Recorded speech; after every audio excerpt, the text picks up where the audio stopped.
In this fourth podcast, I want to talk a little about this extraordinary organ called the brain and this strange concept we have called the mind and what is my self.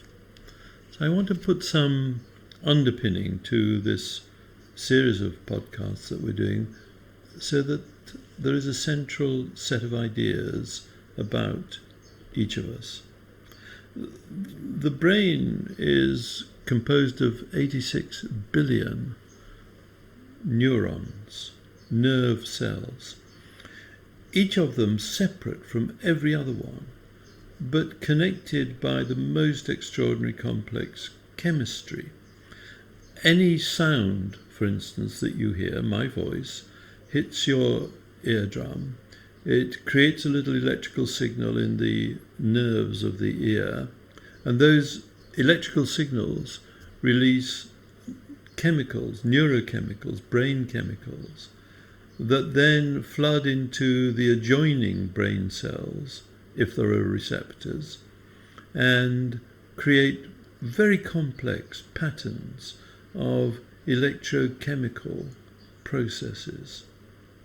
It is extraordinarily complex. And the brain is massively connected to the heart and to the gut. And we now know that what's actually happening in the gut has an enormous impact upon the way the brain functions. We're not going to talk very much about that, except it means that diet is extremely important in terms of whether or not it's helping or hindering the working of the brain. Well, there's about 3 to 4 pounds of spongy tissue sitting inside our skull, organized across many hundreds of complex distributed networks, actually puts it all together as if it was a single unitary system.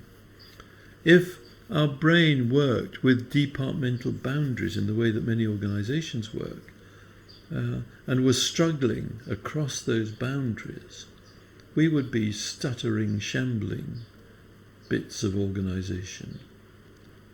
How could organizations flow across very complex interactions in the way that the brain flows?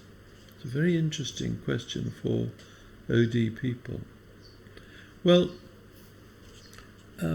we've never had a really good working understanding of what is the mind.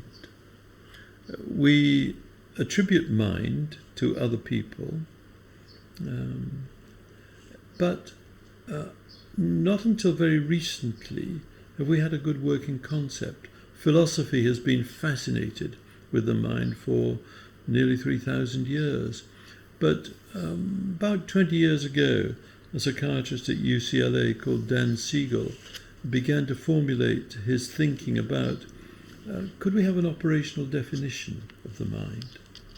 And if you could imagine or draw a little isosceles triangle with the base sitting horizontally, and up the left-hand side of this triangle put the concept information, and down the right-hand side of the triangle put the concept energy, and across the base of the triangle put the concept relationship.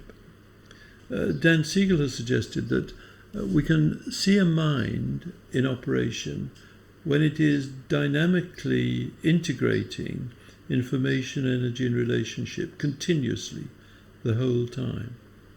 And what I think we've done over the last 30 to 40 years in Western organizations particularly is we've maxed on information.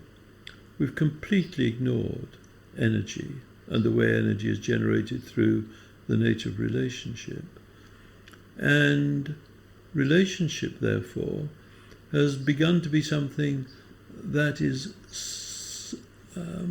prescribed by the organization, that doesn't feel very natural a lot of the time, that has got lots of dangers attaching to it now.